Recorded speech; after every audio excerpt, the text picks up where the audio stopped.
दंड दंड दंड राणा जी, ऐसा कौन सा अपराध, ऐसा कौन सा पाप किया है हमने प्रेम किया है ना आपसे, असीम प्रेम, जैसा सावित्री ने किया था अपने पति से। पर सावित्री करे तो वो पतिव्रता, यदि हमसे प्रेम में पड़कर कोई भूल हो गई तो देशद्रोह का आरोप लगा दिया। यदि आपसे भरपूर प्रेम करने का दंड दिया जा रहा है हमें, तो हमें स्वीकार है राणा जी। आप युद्ध में चले गए, हमारा मन उद्विग्न हो गया, लिख दिया हमने आपको पत्र। यदि हमें पता होता कि उसका परिणाम ऐसा होने वाला है तो नहीं लिखते हम पत्र। माना कि आपको आपके कार्य का परिणाम नहीं पता था, किंतु जयवंता बाई जी ने आपको समझाने का प्रयास किया था, क्यों नहीं सुनी आपने उनकी बात? क्योंकि जयवंता बाई जी आपके और हमारे प्रेम के बीच सदैव आई है। जब भी आपने उनका स्थान हमें देना चाहा, जल भुन गई है वे।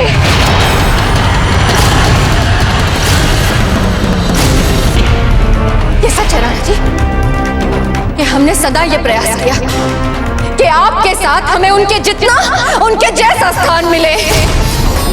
रही है हमारे मन में ये स्पर्धा, और यदि ऐसा है तो उसमें कुछ अनुचित नहीं है। कोई भी स्त्री यही चाहेगी कि उसका पति मात्र उसका हो, ना ही सिर्फ कक्ष में, ना ही शैया में, पर सोच और विचार में भी राणा जी।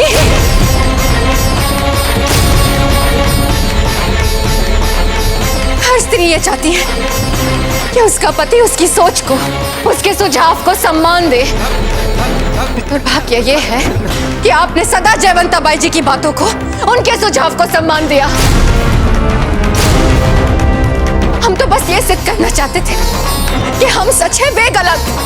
आपको समझना चाहते थे राणा जी, और ये बात सच है कि यदि हमें फिर से ऐसा अवसर मिला ना, तो हम फिर से वैसा ही करेंगे। बस धीर बाई जी, बस।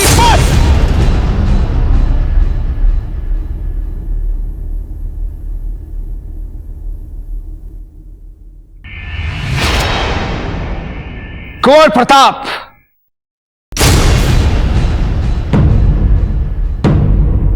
जिस क्षण कुंवर प्रताप हमारे कक्ष में आपके प्राणों की भीख मांगने आए थे,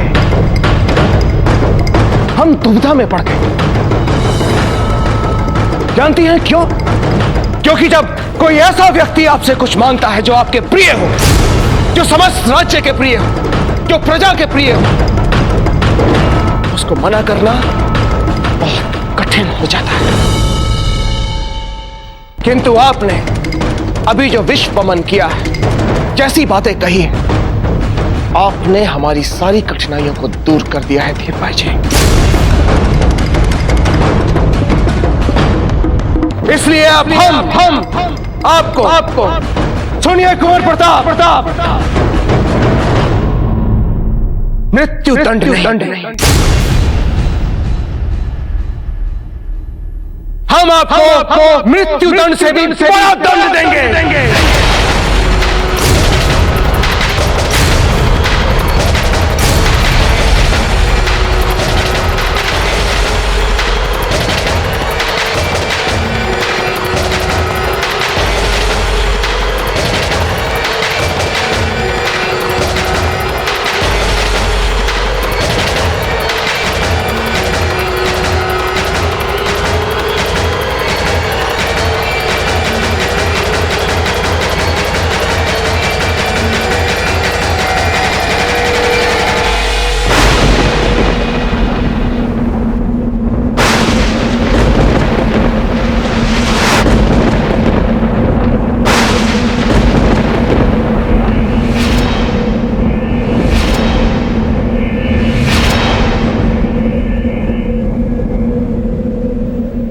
इसी क्षण से हम आपके पति नहीं रहे धीर बाई जी।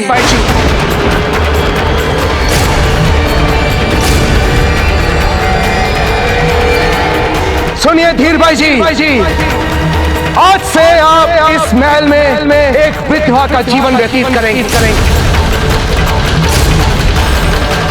बहुत अभिमान है ना आपको अपने सौंदर्य पे? तो सुनिए, आज से आपको सजने संवरने का कोई अवसर नहीं मिलेगा।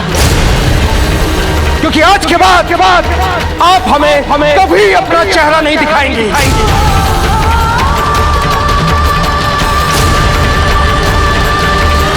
यदि आपको ऐसा लगता है कि ये सब आपने हमारे प्रेम की वजह से किया है, तो आज इन सब के सामने हम अपना प्रेम आपसे वापस लेते हैं। घृणा करते हैं हम आपसे धीर भाई जी। आपके इस चेहरे से, आपके इस सौंदर्य से, आपके इस रूप से घृणा करते हैं हम।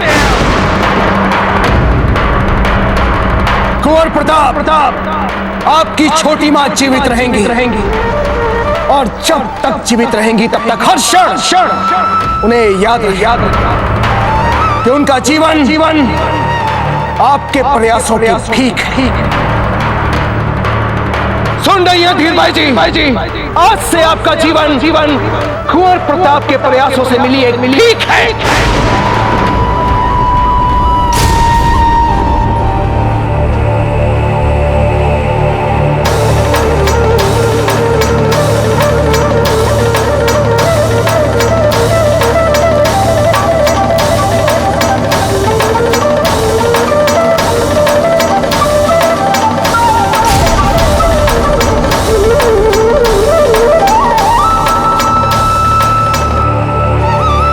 से आपका जीवन कुंवर प्रताप के प्रयासों से मिली एक भीख है।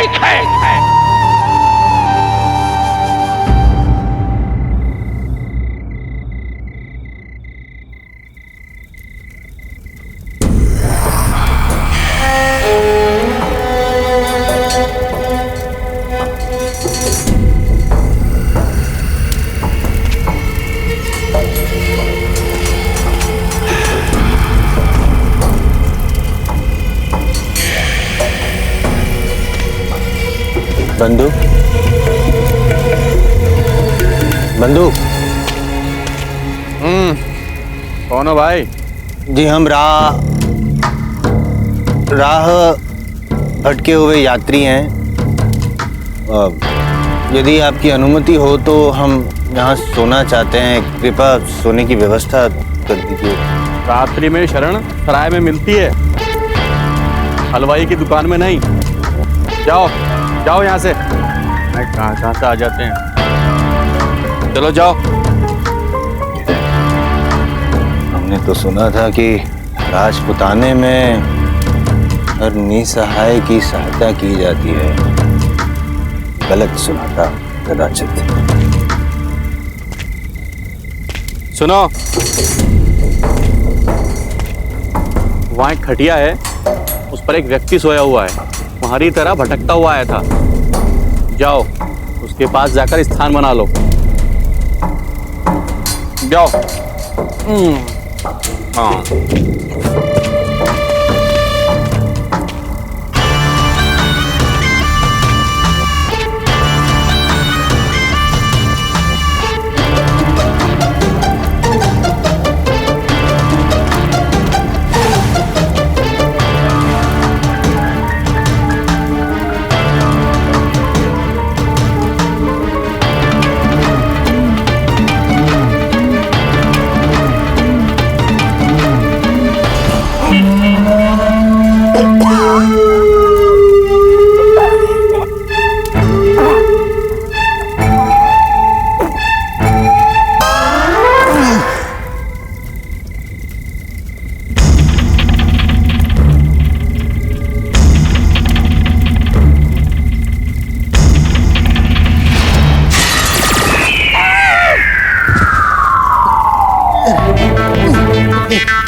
इस महल में एक विधवा का जीवन व्यतीत करेंगे।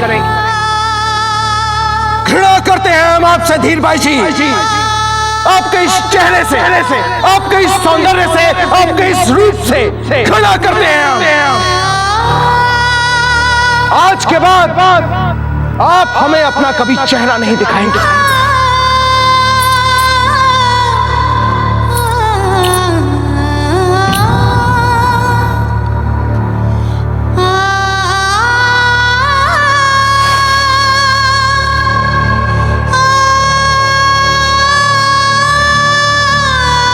आपके इस चेहरे से, आपके इस सौंदर्य से, आपके इस रूप से खड़ा करते हैं हम।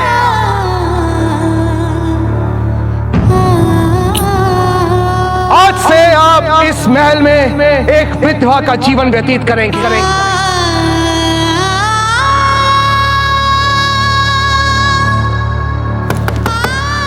छोटी माँ द्वार खोलिए, छोटी माँ, छोटी माँ द्वार खोलिए ना। छोटी माँ द्वार खोलिए ना, छोटी माँ।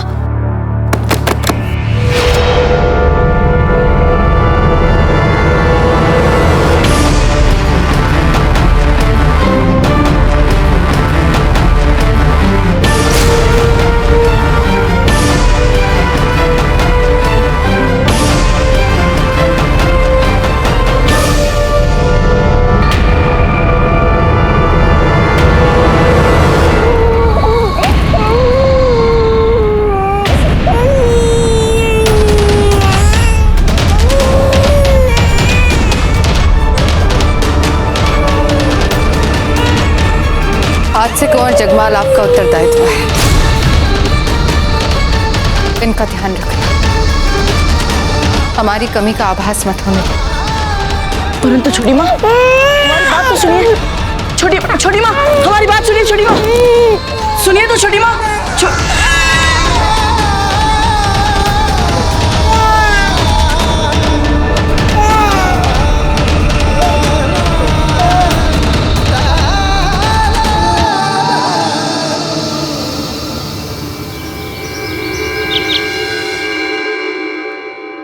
भाई जगमाल, चुप हो जाइए। भाई जगमाल, शांत हो जाइए, शांत हो जाइए।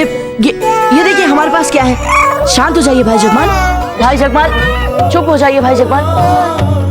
रानी माँ, अब हम कैसे शांत कराएंगे इन्हें? हमें लगता है कि ये अपनी माँ के लिए रो रहे हैं, है ना रानी माँ? इन्हें अपने माँ के बिना जीने का अभ्यास करना है, और आपको भी। किंतु रानी माँ, छोटी माँ कब तक उस कक्ष में बंद रहेगी?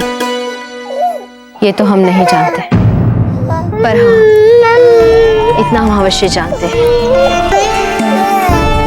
कि जब तक ये अपनी माँ से दूर रहे, हम उन्हें उतने ही स्नेह के साथ बड़ा करेंगे जितने स्नेह के साथ हमने आपका लालन पालन किया था।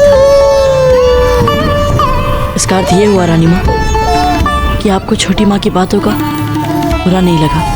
वो हमारे परिवार का अंग है, और अपने परिवार के सदस्य को ना तो हम अलग करके देख सकते हैं, और ना ही परिवार के किसी भी सदस्य की बातों को मन से लगाया जाता है।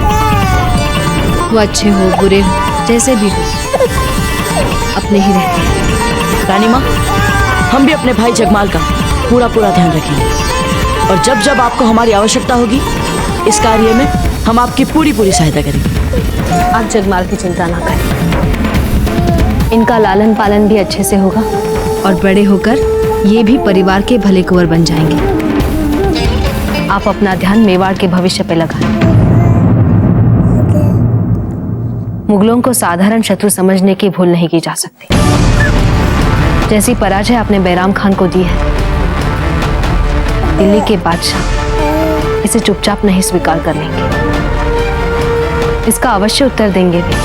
और हम भी उसके हर उत्तर का सामना करने के लिए तैयार हैं रानी, फिर भले ही वो कितना ही शक्तिशाली करें।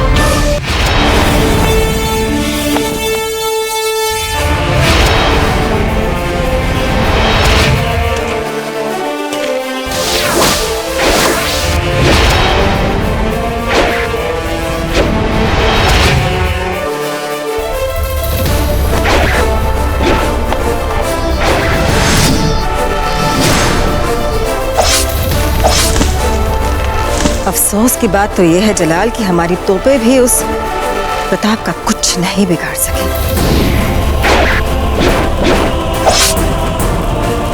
ये बात तो अपने आप में नाकाबिले यकीन मालूम पड़ती है कि अपने हम उम्र चंद मुट्ठी भर लड़कों की मदद से उसने न सिर्फ मेवाड़ बल्कि पूरे राजपुताने को हमारी मजबूत फौज से बचाने में कामयाबी हासिल की है।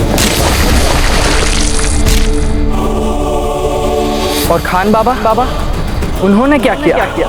प्रताप ने उनके बदन पे जो कपड़े छोड़े थे उन्हें साथ ले मैदान जंग से अपनी जान बचाकर भाग खड़े हुए।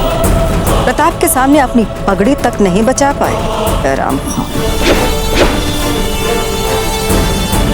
जलाल, हमने कभी भी कहीं भी नहीं सुना कि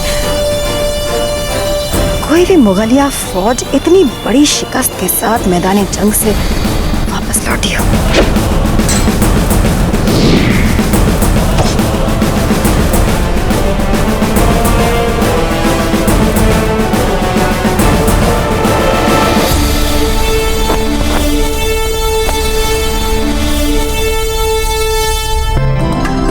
देखिए ना जगमाल, बैराम खान भी पराजित हो गया है, उसकी सेना भी पराजित हो गई, परंतु अब भी रानी माँ को चिंता है कि कहीं दिल्ली का शहंशाह हमारे पीछे ना पड़ जाए। परंतु उन्हें क्या पता कि बात बस कुछ ही वर्षों की है।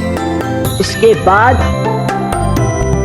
हमारे भाई जगमाल और हम दोनों कंधे से कंधा मिलाकर जब भी युद्ध क्षेत्र में उतरेंगे तो हर एक शत्रु को मुंह तोड़ उत्तर देंगे, है ना जगमाल? बड़ी अम्मी, राजपूतों को हम अब उन्हीं के माहौल में, उन्हीं की जमीन हराने के लिए तैयार। तपा के अपने बदन को फौलाद बना दिया है हमने। अब ना हम सिर्फ उन पे फतेह हासिल करेंगे बल्कि उनका नामो निशान तक मिटा देंगे। हमें आपकी काबिलियत पर पूरा यकीन है जनाब, और आपकी कुव्वत पर भी। मगर हमारा मशवरा है कि किसी भी नए अहद को लेने से पहले हमें माजी में हुई गलतियों की तफ्तीश से सबक जरूर लेना चाहिए। कहाँ है बैरम खान? बाहर खड़े हैं आपके दीदार के लिए। साथ में राव सुल्तान भी हैं आपकी नजरे इनायत के लिए। सुना आपने छोटी माँ, भाई जगमाल को भी हमारी योजना ठीक लग रही है। यदि आपको विश्वास नहीं होता तो आप स्वयं बाहर आकर इनकी मुस्कान देखिए। बहुत ही प्यारी और भोली है इनकी मुस्कान।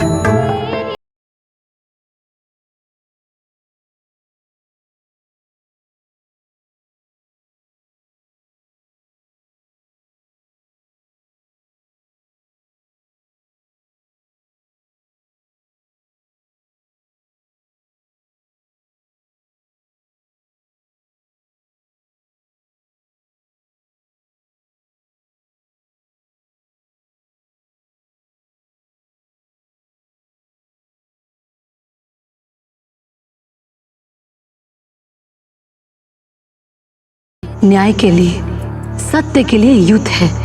आप वीरता के मार्ग पर चले, अपनी मातृभूमि के लिए, प्रजा के लिए, सत्य के लिए लड़े। मीरा माता जगमाल हमारे साथ थी वो। जब हम अपने प्राणों के लिए लड़ रहे थे उन्होंने हमारे प्राणों की रक्षा की थी। उचित समय पर हमें पुकार कर हमारे प्राण बचाए थे उन्होंने। प्रताप मीरा माता लगता है मानो उनके और हमारे बीच कोई अदृश्य डोर है जो हमें आपस में जोड़े हुए है। अब इसके पीछे क्या भेद है ये हम रानी माँ से पूछेंगे।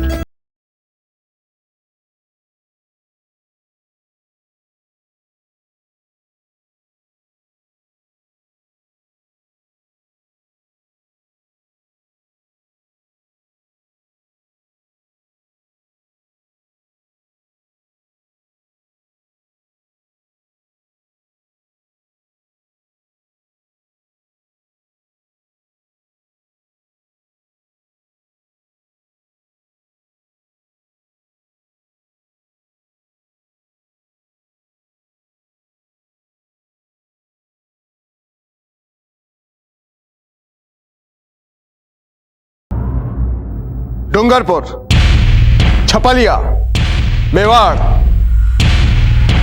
इन सब के आसपास जितने भी छोटे छोटे राज्य हैं उन सब राज्यों को हमें अपने शासन में लेना होगा। और जो कोई राज्य स्वैच्छिक रूप से इस शासन में सम्मिलित ना हो, हमें उसे युद्ध करके बलपूर्वक अपने शासन में सम्मिलित करना होगा। हम इस महत्वपूर्ण कार्य के लिए तैयार हैं दाजीराज। बताइए कब प्रस्थान करना है हमें? आश्चर्य है कुंवर प्रताप, सदैव की भांति इस बार भी आपने अपने दाजीराज से कोई प्रश्न नहीं किया, जैसे कि क्षेत्र विस्तार के लिए बल का प्रयोग करने की क्या आवश्यकता है। क्योंकि हम जानते हैं गुरुवर, दाजीराज ने यह योजना अपनी निजी स्वार्थ या विस्तारवादी महत्वाकांक्षा के वशीभूत होकर अभी तो राजपुताने की मुगलों जैसे शक्तिशाली शत्रु से रक्षा के लिए बनाई।